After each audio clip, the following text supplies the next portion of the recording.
what is our vision for the future? Where are we going as a company, right? There's been a lot of changes in our industry, depending on where you kind of want to put us. And sometimes I think we sit in different parts of the human capital industry, but especially in the employee survey side, which we definitely participate in, there's been dramatic changes. So trying to really cast that vision. And so I think it starts there, right? That leaders have to cast a vision for where the company's going and then be willing to see who wants to go along with us, who wants to come along this journey with us on this vision of where we're going to go. And then finding those people. There are going to be people that are not interested in it and they might decide to go somewhere else. There are others that believe in that vision but may not have the necessary skills and be willing to invest in them because they have the right attitude, they have the right drive, they want to be part of something that's going in that direction. Are we willing to invest in those people from a skill perspective because they have all of those things? All right, guys, welcome back to a brand new episode of the All Innovation, the AI podcast. We're incredibly excited because we have our great friend Danny here with us today. Now, Danny is the CEO of Work Institute. Now, Work Institute is a leader in workforce intelligence, combining workforce research, human capital analytics, and financial metrics to provide decision support intelligence to help companies attract, hire, retain talent, improve performance, diminish risk, and manage human capital costs. They have a mission of helping companies increasingly become better places to work. They work with some amazing brands that we all know and love, like Walgreens, Walmart, Boeing, AWS, and Trinity Health.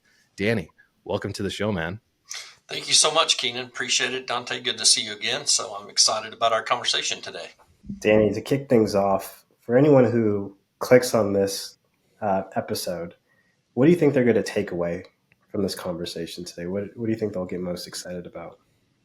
I think a couple things. I think one, they're going to hear an interesting journey to the CEO chair. I don't think my journey was traditional, so I think that will be interesting to some folks, especially HR leaders, because that's not a typical path. And then I think just the work we do and kind of blending some of the things that we learn about the workforce into this conversation in terms of my role as the CEO, I think will also be really interesting to your audience. Man, I'm incredibly excited to kind of dive into, your story, but also the story of Work Institute. Now, I know that when you started engaging with Work Institute, you weren't the founder of the organization, but you were brought in as a talent who can help take this business to the next level. So why don't you kind of talk a little bit about your early career and how you got introduced to Work Institute and kind of where you guys are at now? Yeah, so my career started with as a part-time job in what was then the largest accounting firm in the world. Arthur Andersen no longer exists today, but actually kind of stumbled into a role in recruiting at that company. And that's where I fell in love with the concept of human resources and human capital. And from there, kind of bounced around a little bit, but ended up in hospitality, where I kind of ran the gamut of being a generalist, doing a little bit of work in workers' compensation,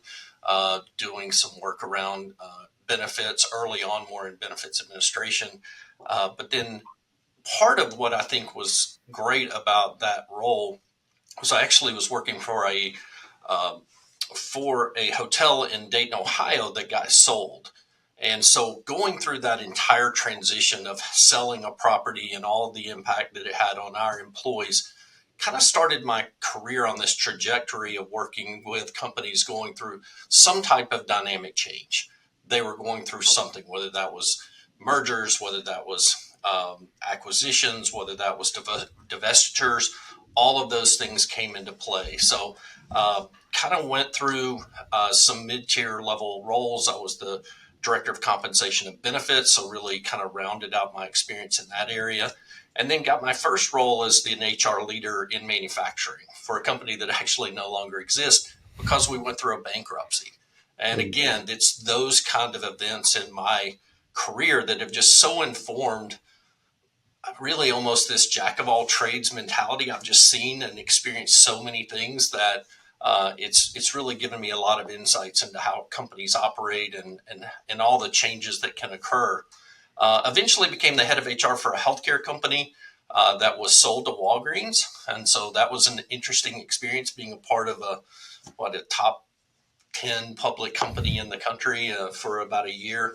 And it was during that time that I met Dr. Tom Mahan, who founded the Work Institute. And I think one of the things I didn't mention at the very beginning, but I think is so important for leaders, for CEOs, for young professionals is networking. And so I had met Dr. Mahan through just networking in this community here in Nashville, Tennessee. And it was during that process of selling the company to Walgreens where he and I met again and started the conversations around whether he might need somebody with my background to come in and lead the Work Institute. So my HR career was fairly traditional, but through a lot of interesting companies. And then it was just through networking that I eventually ended up here at Work Institute in a lot of ways. I mean, I feel like that's so powerful. I want to kind of interject before Dante gets to his question. I recently saw a survey that was done with top level CEOs, COOs, and individuals who are in charge of finance, so CFOs. And the question was asked, what team member in your organization has the skill set to be the future leader of our organization? 96%, 95%, and 94% of the time, those three individuals, head of the organization, indicated HR leaders as being the people with the skill set to be able to lead the organization in the future. Do you feel like your well-rounded skill set towards being able to connect with people, understand motivation, and understand overall strategy is what kind of put you in the seat to be the CEO of Work Institute? I would say yes, Keenan, but I would also say that one of the things that I think has elevated HR is the fact that HR professionals have become very aware, especially I think over the last 10 years, of the importance of being true business partners. And in being business partners, it means they need to truly understand the business side of what we're doing. How do we drive revenue? How are we profitable? What is our offering to our customers or our clients, right? And so I think that for many, many years, I think that was a little bit of the challenge for HR professionals, was that they were not as talented on the business side. But I think they have become much more that way. I think they've been very intentional about it. And so now I am seeing a turn, I think, to where the people that are leading HR have that broader skill set in order to potentially be seen as being able to lead a company. So making that transition from HR to becoming the CEO, especially in an earlier stage company, right? And you're the CEO of an earlier stage company, you're the butcher, the baker, and the candlestick maker, right? You're kind of doing a little bit of everything. I'm kind of curious, what were some of the challenges that you faced that you didn't feel quite prepared for from coming from HR particularly? Like, what were some of the things that kind of rounded your skill set off? Well, I think it was, first of all, it was just understanding truly leading the different parts of a business. So I think I felt that I had a pretty broad knowledge of things like technology and accounting and, even sales and marketing to a certain degree. But those skills were honed in terms of just understanding each of the businesses that I was a part of. And then also understanding for example, when we were recruiting for positions within those areas, well, how do we make sure we're getting the right person, right? Now you're coming into a position where you're actually leading those functions and trying to make decisions related to where is this business going to go. And so how do we make those decisions around technology, around accounting, around sales and marketing? So and there was definitely a transition. I've told the story many times that when I was an HR leader in the healthcare organization, my budget and my headcount were larger than the company that I was coming in to run, right? So, you say to yourself, hey, how hard can this be, right? And then all of a sudden the reality is that, yes, there's a lot more to it. So It's interesting to me. I would love to kind of understand your mindset in being role specific, coming in as a CEO. What was one of the first, I would say, areas of expertise that you kind of had to relinquish to your team that helped you kind of focus on the overall organization as a whole? it's a great question. I think it took a while, to be honest, Keenan, because I think I had to immerse myself in each of those areas to really understand it. For example, on the technology side, really diving deep into our technology, even brought in an outside consultant in to do an evaluation of that technology because it was a little dated at the time. And so trying to understand whether there was true risk factors that were involved in having an older technology and an older application. So I think I first had to kind of dig deep into those. And then I was able to kind of step back, I think, and at that point, it was really trying to focus on sales and marketing, right? That is the lifeblood of any company is, can we grow? And if we're going to grow, we're going to have to do it through the sales and marketing side of things. And so that's where I was able to focus, was able to bring some folks in that I felt like could lead our technology efforts effectively. We had a good, accounting wise, it was not very, not overly complicated. So we just kind of let that run the way it ran. So it really was trying to then let those things do what they do and really start to focus on sales and marketing. In the world of sales and marketing, things are shifting all the time, especially with marketing, because digital marketing moves so quick. What worked, 2 days ago doesn't necessarily work today, even yesterday, right? I'm curious, what does sales and marketing look like for you guys at the Work Institute? What are some of the practices if there's a founder or a CEO listening to this today? So, Dante, I would tell you that I think that has been the biggest challenge. And I think for other leaders of small businesses like this, it is, how do you continually evolve in that changing world of sales and marketing? And honestly, I think we still struggle with that today. I mean, I think it is one of the things that we have to find some better processes. I think we have to find some better approaches. But for example, early in kind of the 2014 to 2017 timeframe, we were really plugged in through some pay per click. Excuse me, if I could get the word out. Uh, Pay per click advertising. A lot of folks were coming to us, so that was kind of filling up our pipeline pretty regularly.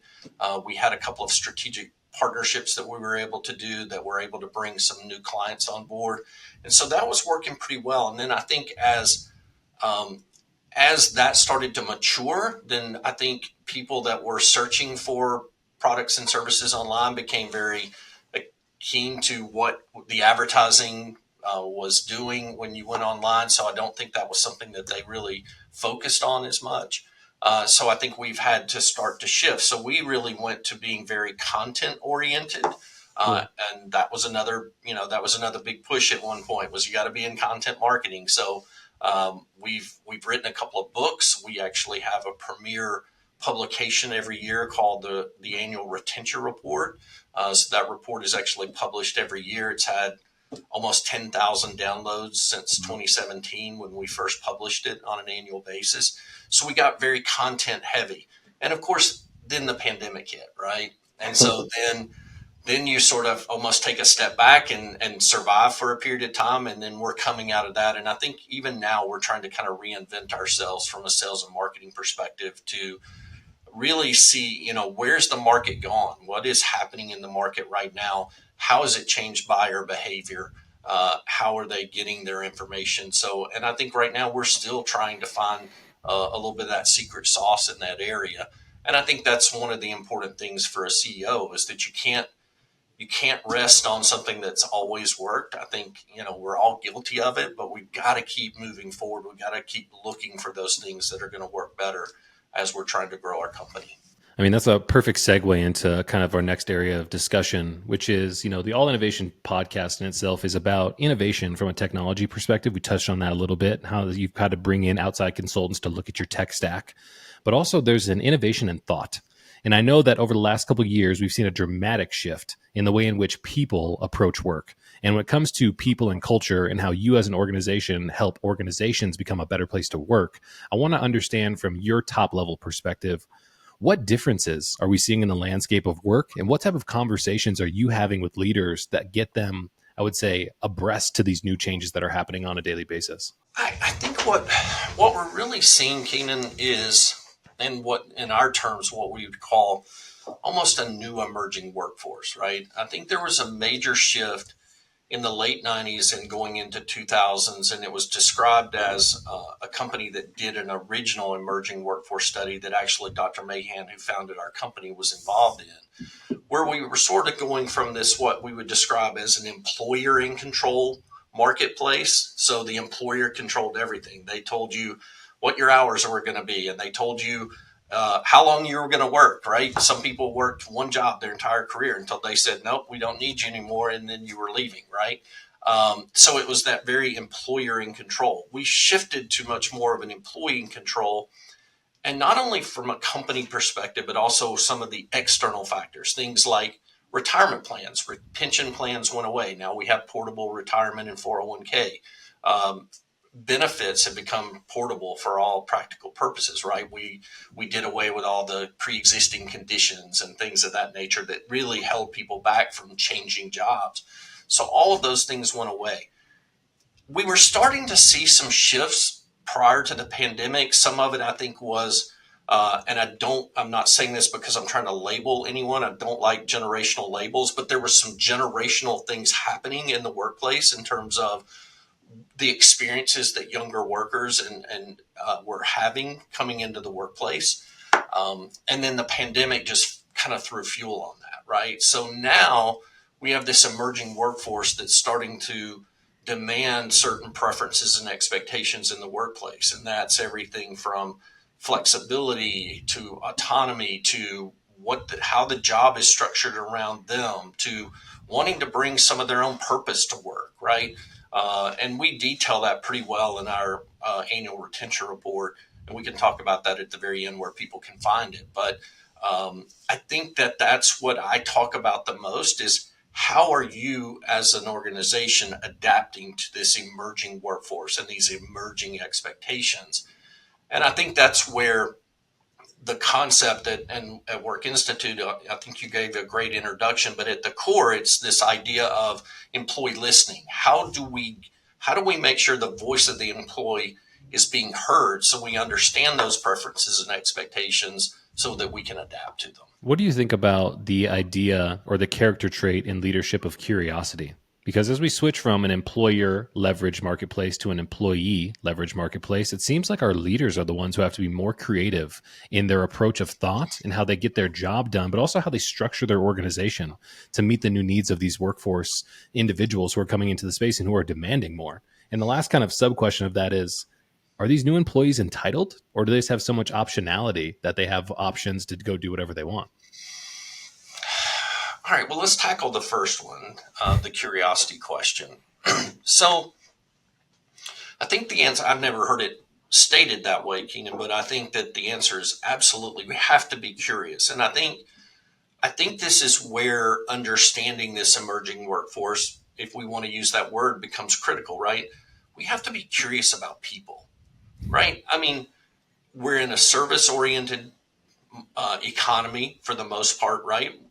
Almost any business that we're talking about needs people in order to be successful. And because each of these, part of this emerging workforce is we've become much more individualized.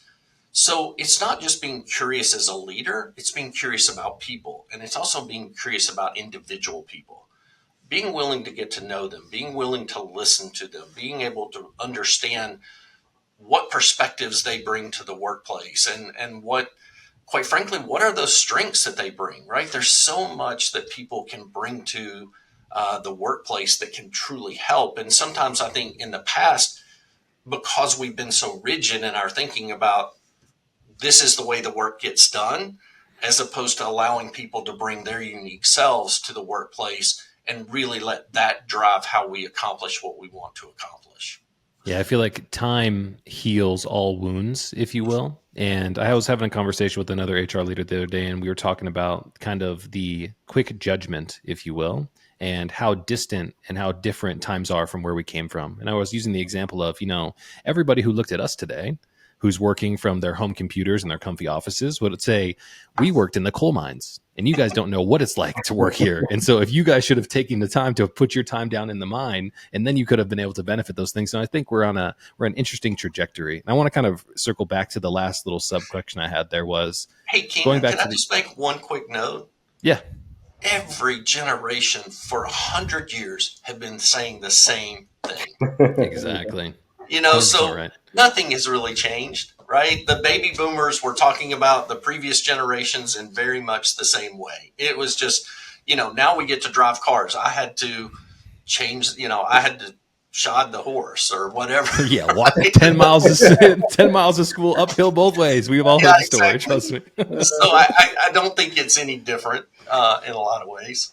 Yeah. That one point I was trying to make about the entitlement effort, you know what I mean? I feel like, once again, you just summed it up perfectly. And so we don't have to dive into it, but it's very easy to come from a place of judgment and saying you're entitled. But I feel like today's employees, no matter what generation you're a part of, have options. And that optionality creates leverage. And I feel like from a leadership perspective, we have to be curious enough to understand that. So Dante, take it away, man.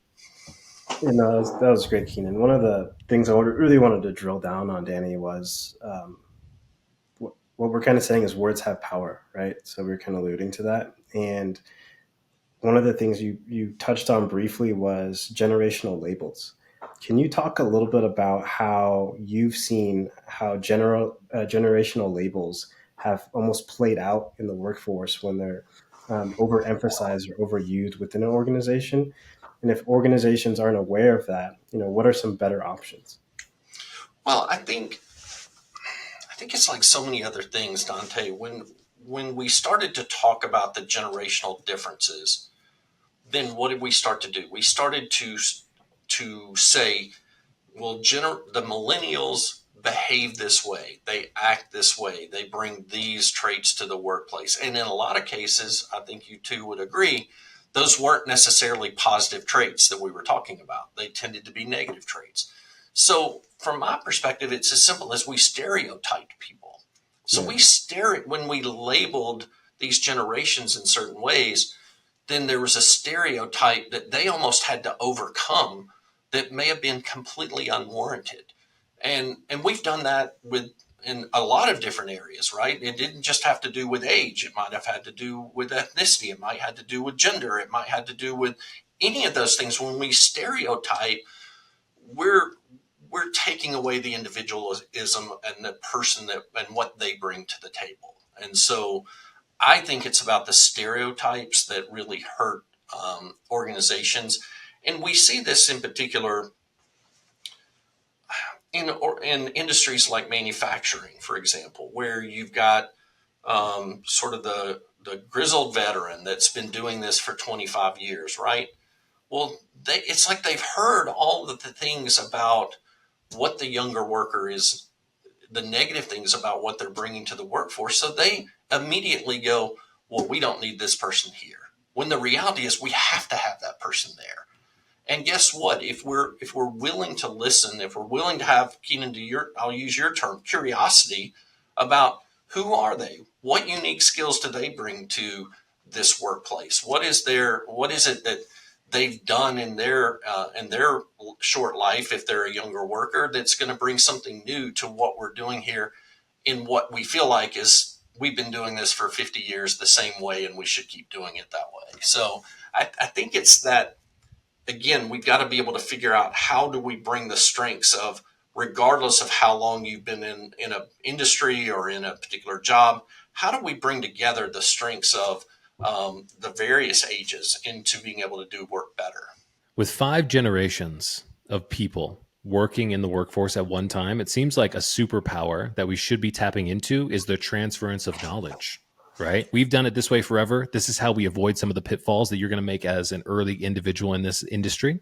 But also, if you have a different perspective on how we can use technology today to help accelerate our job roles, then maybe there's a great transference of knowledge and value from each generation there, which I feel like could be just so powerful. And maybe this isn't 100% applicable to the workplace, although I could probably brainstorm a few ideas, Keenan. But think about, I mean, I have a 28-year-old son, right? So he's in that millennial generation.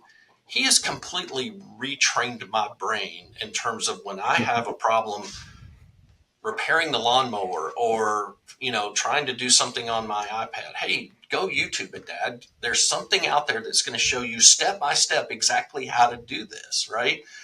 And so, who's to say that some of the training that we do in the workplace, have we ever thought about videoing it and showing step by step kind of how this works, how it can work, and letting people learn through that? Because guess what? That's how they've been learning for years, is by going and watching a YouTube video, tell them step by step how to do this. My son built a computer from scratch without any of those skills whatsoever, basically by watching YouTube. Oh, that's killer. There was a guy who we had on the podcast. His name was Chris Gillett. He was the former VP of Global Employee Engagement for DHL, and he said, one of the things that I instituted was your first 60 days with our organization, you ask as many questions as possible. Why? Because you're an outsider. You have a different perspective to the way in which we do work. And a lot of the times your questions are, why are you guys doing this in multiple different ways when you can do it one way? And that's where efficiency comes from, which I feel like is just so beautiful. Yeah, Keenan, the key there, though, is making sure that that is culturally the way they do things, right? So it is because if they're telling the new hires as they're coming in, are they also telling everybody else to expect that, Great right? point.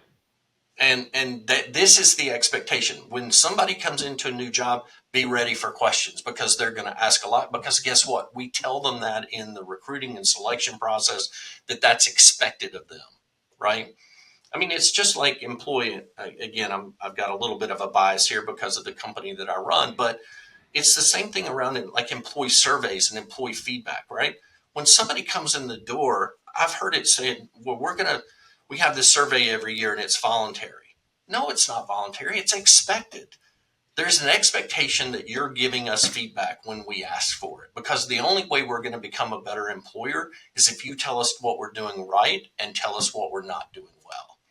So that is an expectation. So again, there's a lot of expectation setting.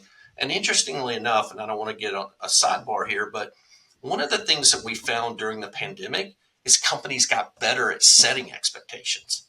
Hmm. And think about it, during a crisis, that's one of the things that crisis management tells us, right? Set clear expectations, communicate well, be available to your team. We saw all those markers increasing during the pandemic and then start to drop off again. It's like that part of management and leadership, we needed to keep and we didn't. We say employers caused the great resignation. It wasn't employees, it was employers.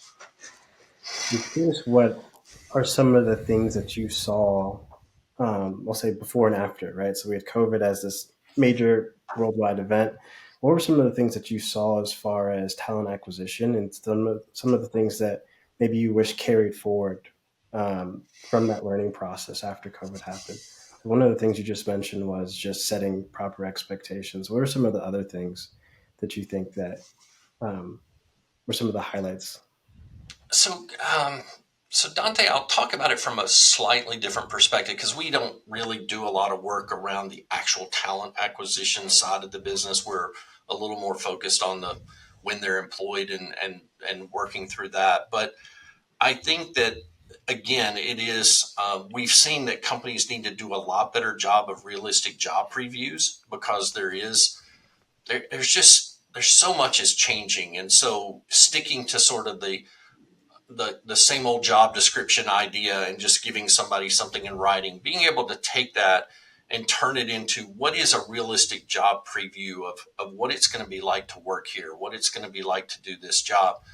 And at the same time, being willing, kind of keen to your point, making sure that they're bringing themselves into the workplace, right? And not doing away with that.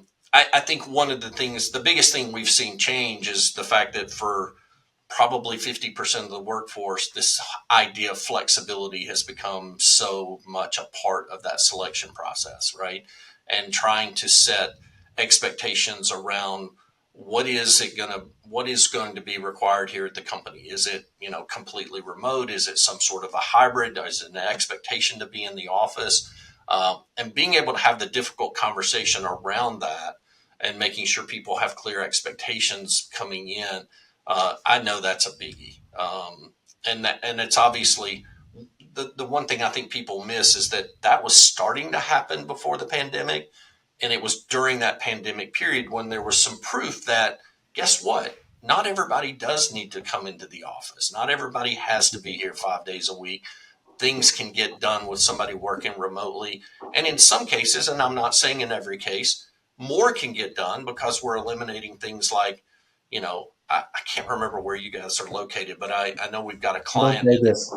Pardon me? Las Vegas. Okay, Las Vegas. So traffic in Las Vegas can be a bear, right? So if you're having to sit through traffic for an hour each way, well, think about that. How much more can I get done if I'm not sitting through that not just Las Vegas, LA traffic, for example, right? So I think it's the idea that that's where it comes down to individual and what's going to work for in this job. Not that there are jobs that require people to be in the office or in the manufacturing plant or working on roads, those kinds of things. But being able to understand the expectations around that and then setting clear expectations. And by the way, one note, in those jobs where there is a requirement to be there, manufacturing, the service hospitality industry, construction industry, what we're seeing is that the companies that are starting to adapt to understanding the need for flexibility in that, so that it isn't just your shift starts at 8 and it ends at 4. There's that we're going to find ways to make that flexible so that whether that's some shift sharing, whatever that case may be, that we're going to find ways for people to be able to still live their lives appropriately. Those are the ones that are winning. They're winning and retaining employees more effectively because they're seeing the need for that. What do you think about the other side of flexibility, which is when you're a small to medium sized business, you're dealing with the landscape of how business is changing and how you deliver your services. So when we come across hardships like the pandemic, a lot of businesses had to change roles and responsibilities. So what would be your suggestion to a leader who's looking to kind of retool and reshape some of the, I would say, legacy team members that they have in their organization, because their roles as they're fit right now just don't fit the needs of what are really needed for the future, and they have to position them to do different job responsibilities and things like that inside the company to be valuable? So I think one of the things that you have to do, Keenan, and actually we're working on that a little bit here at Work Institute today, is truly what is our vision for the future? Where are we going as a company, right? There's been a lot of changes in our industry, depending on where you kind of want to put us. And sometimes I think we sit in different parts of the human capital industry, but especially in the employee survey side, which we definitely participate in, there's been dramatic changes. So trying to really cast that vision. And so I think it starts there, right? That leaders have to cast a vision for where the company is going and then be willing to see who wants to go along with us, who wants to come along this journey with us on this vision of where we're going to go. And then finding those people. There are going to be people that are not interested in it and they might decide to go somewhere else. There are others that believe in that vision but may not have the necessary skills and be willing to invest in them because they have the right attitude, they have the right drive, they want to be part of something that's going in that direction. Are we willing to invest in those people from a skill perspective because they have all of those things? And that's what we really want more than anything else. Does that make sense? It really does. I hear more and more leaders today talking about, and you can shoot an arrow on this if you want to, but a lot of people are saying, we hire for character or we keep for character and we invest into the skill set development. And I think that's one of the biggest things that we're seeing, especially in this changing landscape of how the new generation of people who are coming out of college maybe don't have all the expertise in the certificate of a diploma, but they have the character of somebody who can be in the organization, and the skill sets, like we said, from YouTube as an example, are buildable. And I feel like that's kind of where that sweet spot in the future really looks for. I mean, I think we used to use the word hire for attitude. So character, attitude, I mean, I maybe there's a slight difference there, but I think we're talking about a lot of the same things. Is that you hire for attitude, you train for skill, right? So I think we're looking for the same things. I was actually working with an assessment tool, just trying to try it out. And it talked about, like, as an organization, where do we place priority? Do we place priority on finding the right culture fits? So I'm going to kind of put that in that attitude category. They fit us. They fit in well with us. They have the same attitude. They have the same character, and we'll figure out how to give them the right skills. Or are we a company that just focuses on that skill and that experience, right? And I think it can work either way, Keenan, but I think that's important. Like, we understand our selection process and we understand our culture so that we're hiring consistently, regardless of which way we're going. Looking at adaptability and kind of looking around the corner, especially from a technology perspective, there's a lot of emerging, exciting technology. I'm curious, how is Work Institute looking at these new emerging technologies, especially AI?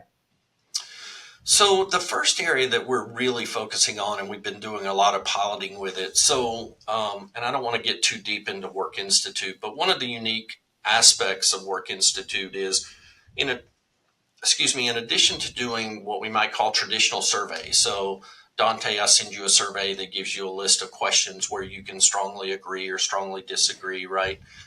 So believe it or not, we still do a lot of interviews. So we'll do things like exit interviews and we'll do stay interviews. And the value of those is that we're able to gain additional context. So Dante, if I were to ask you the question, how would you rate your manager? Excellent, very good, good, fair, poor.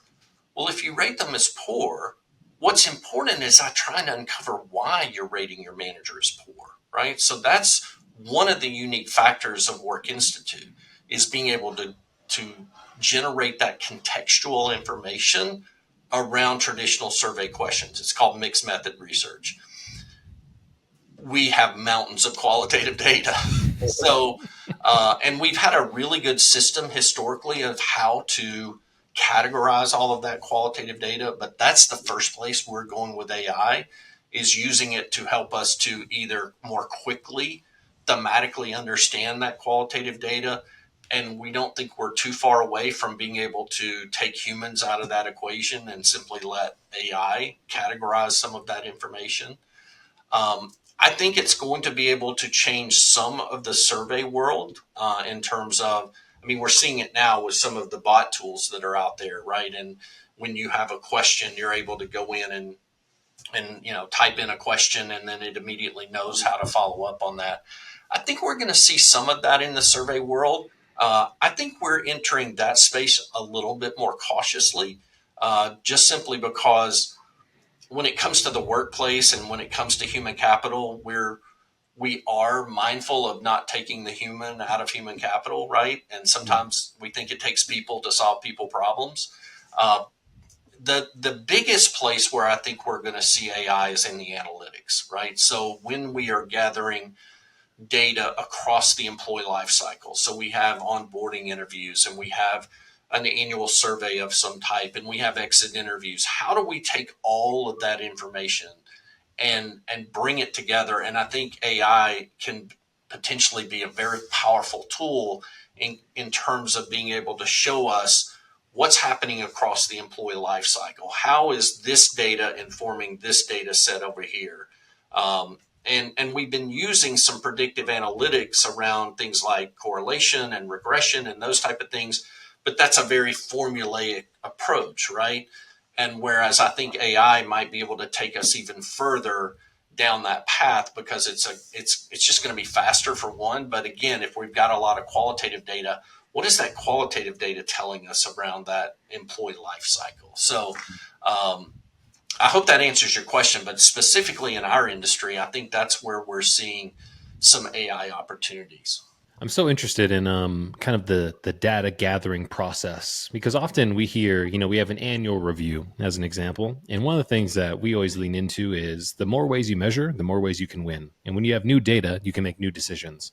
And it seems like when we have some of these analytical tools like AI as an example that can be predictive, we can make better decisions earlier to help the employee experience better engagement, better outcomes, better results. And it's just a really interesting time to kind of be in this space. Keaton, I think that's hopefully, and I didn't mention this specifically, but I think this is where AI might help us too, from the standpoint of there was a pretty significant shift pre-pandemic to go towards this at least idea around continuous listening in the workplace, right? That we need to hear from employees on a regular basis from an employee feedback perspective. And I think we've done a fairly good job of going that direction. What I don't think we're doing is continuously acting on that data. And it could be that the barrier is, well, we just can't get the analytics fast enough in order to really focus on what needs to be done. Now, I think part of, and again, this is where if AI can help us to do it faster, we do know that it's very difficult to put things at the enterprise level around engagement, retention, for example. It really needs to drive down to department level, location level, and that requires a lot of data crunching, right? So I'm hopeful that AI is going to help us to do some of those things a lot faster, so that companies get the idea of this continually working to improve the workplace, not just making it an annual event. Yeah, I mean, I always look at technology as being an accelerator, right? I mean, there are certain tasks that should be delegated to things like AI, so we can put the humans back in the human seat to have those humanistic conversations that make the biggest difference. Like you said, people solve people problems, and AI can solve AI problems like data crunching and stuff like that. As we kind of move towards the end of the episode here, one of the things that we talked about was your transition from being an HR leader to being a CEO. So it sounds like you traded in your 9 to 5 for a 24/7 365. I want to understand kind of the mindset that comes along with establishing boundaries for yourself, because in our previous conversation, like we were talking about before we recorded here, the process of being a business leader is an all-consuming job. We're thinking about it 365, like you said in our last conversation, even when we're riding the lawnmower. So how do you kind of establish those boundaries for yourself where you can kind of recharge and reset so you can show up for your team and continue to cast that vision for the future that's so necessary?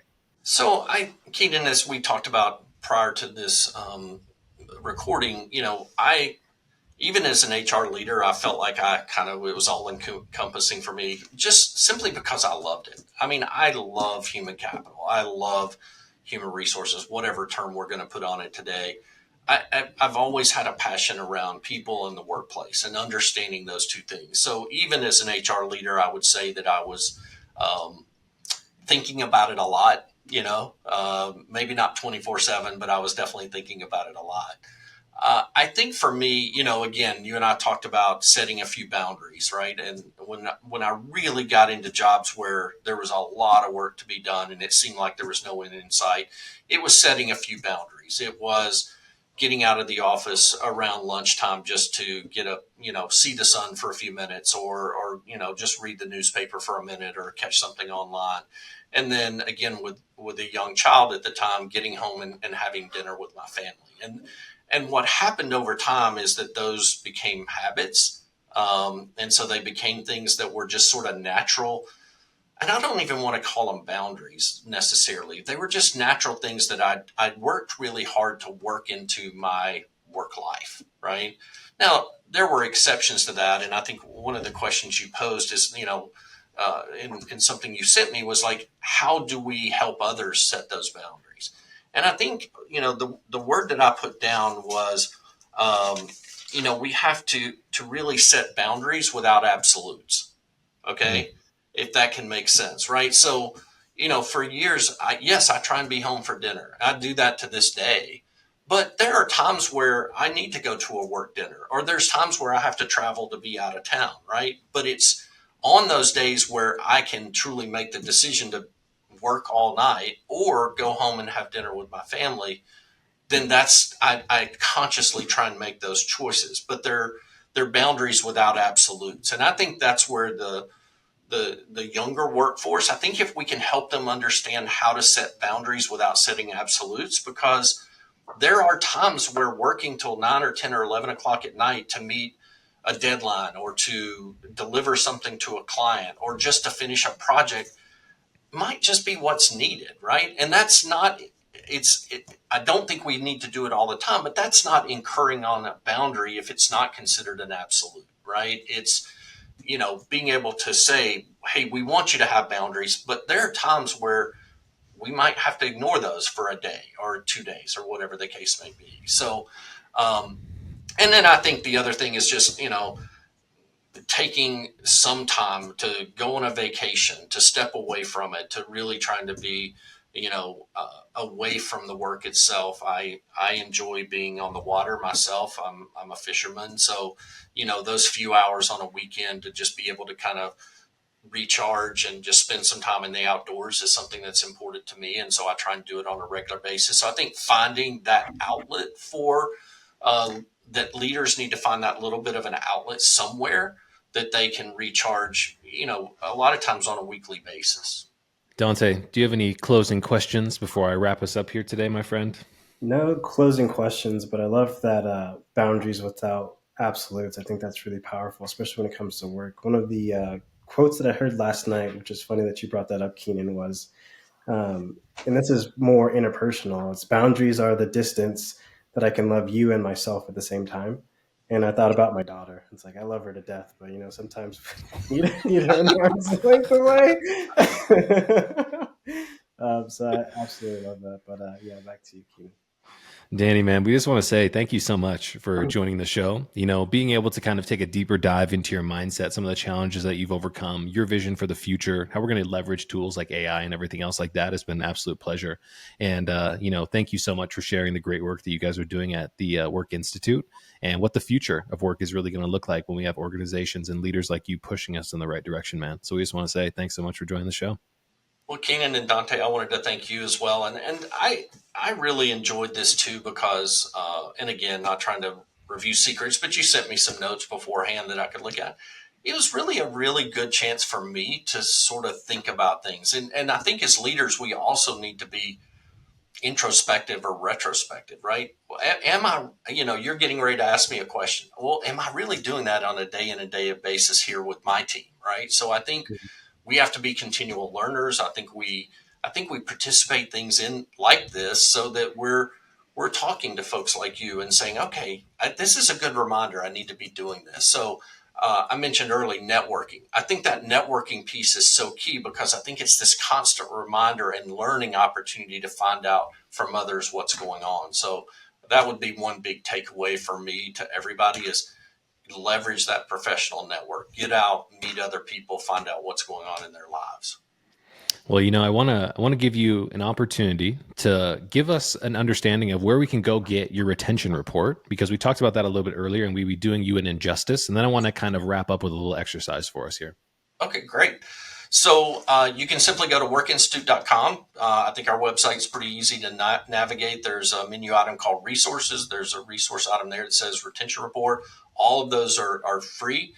You can download them from right there. I think in doing that, you're going to learn a lot about the Work Institute and kind of what we do. I was particularly proud of our 2024 version because we do talk about this emerging workforce and we start to look at that. We have a section where we talk a little bit about AI. And so I think this was maybe the most comprehensive report that we've done in terms of how we're looking at the workforce as a whole, not just retention. It's called a retention report, but I think we took a little bit broader view this year. And while you're there, check out the other things that we do. Awesome, man. Well, what I want to use this is a little bit of a creative exercise, and we're going to be off the cuff here with you. Our previous guest wanted to ask you a question. Her question was, as a business leader and dealing with the landscape of ever-changing business, we often have to pivot to try and figure out where our best product market fit is. Her question for you was, how do we know when we're pivoting for pivot's sake? And how do we know when we should actually keep going down the same path, if you will? And what's the difference in those two as a leader from your perspective? So I think first and foremost, we need to be listening to our customers, right? So, a lot of times I think that pivot is for growth because we're thinking we need to go get more clients. So we think we have to pivot to get more clients. And that may very well be the case, but I think often our existing customers are going to tell us, are we doing the right things? So now we just need to go find more customers like those. Or is there something that we need to be doing slightly different in order to meet their needs and expectations? And in all likelihood, that pivot is going to actually help us get there as well. I think one of the things, again, is trying to find gaps in any industry, right? So as I was talking about earlier, I think what we're seeing in kind of our market is this lack of action on data. I just put something up on LinkedIn. I read a survey recently where 2 out of 3 employees don't feel like anytime they're giving feedback in a survey that the company does anything with it. So if that's 2/3 of our workforce that goes, I'm filling out these surveys every 3 months or 6 months or every year and nothing ever happens, that's a problem, right? And so that is a slight pivot I think we're starting to see maybe making because we see it as a gap in the industry. That's perfect. Well, I want to use the last couple seconds here as we wrap it up to have you pose a question for our next guest. Now, they are a business leader, they're a founder CEO, and they're leading our team just like you. So what would you like to ask them? It can be anything. I think for me, anytime you're leading a business, especially when you're having to pivot, especially when you're trying to improve and grow. It's also about how you keep your team accountable, right? And I think there's this really fine line between how we set expectations and listening to employees. But at the end of the day, there's also things we have to be accountable to. And I think that's one of the things that I still find one of the most difficult tasks is really how do we hold people accountable to KPIs or measurements or just the daily task and not feeling like a taskmaster, right? It's one of the things I feel like I learn a lot from sports is we hear that if we're sports fans, how coaches talk about accountability to your team. And I actually think they're really good. I think we should study sports teams more than we probably do because there's a lot of things you can learn from sports that we probably should bring into the workplace. So I think it's about that accountability and how you do that in a very productive way, if that makes sense. Yeah, absolutely, man. Well, we just want to say thank you so much once again for coming on the Yeah. show. It was an absolute blast with you, Danny. Thank you so much for all the work that you continue to do, man. You were an amazing guest and you set the bar high for our next one as well. Well, it's been great getting to know both of you. I wish you all the success with your continued podcast, and I'm going to become a regular listener for sure. All right. Sounds like a plan. Well, for Keenan and Dante, once again, this has been the All Innovation AI podcast. Thanks for tuning in. That's a wrap.